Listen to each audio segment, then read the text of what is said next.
Pemirsa, sebagai salah satu objek vital nasional yang ada di Sumatera Selatan, TNI dalam hal ini Kodam 2 Sriwijaya memperkuat pengamanan di kilang Pertamina Pelaju dengan menyiagakan personil yang profesional dengan dibekali ilmu serta perlengkapan pengamanan.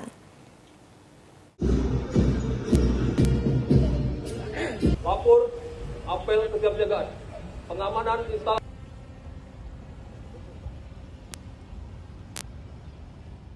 Menjadi kilang pengolahan minyak tertua di Indonesia, saat ini kilang Pertamina Pelaju mengoperasikan kapasitas produksi sebesar 120 MDSB atau setara dengan 12% dari total kapasitas kilang Pertamina di seluruh Indonesia. Oleh karenanya kilang dengan luas area 411,22 hektar ini menjadi salah satu objek vital nasional yang ada di Sumsel, khususnya Palembang.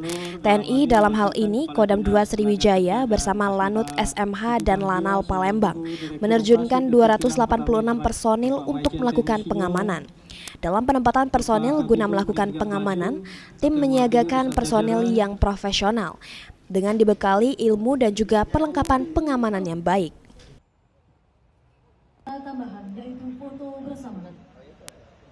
Mohon berkenan kepada yang memang punya profesionalisme yang baik, punya disiplin yang baik, kemudian kita bekali dengan SOP yang berlaku di kita sendiri, termasuk juga nanti ada pembekalan dari Pertamina. Kemudian juga kita laksanakan sering briefing bersama sehingga yakin, termasuk juga perlengkapannya kita cek, ya, baik itu perlengkapan ruangan, perlengkapan satuan.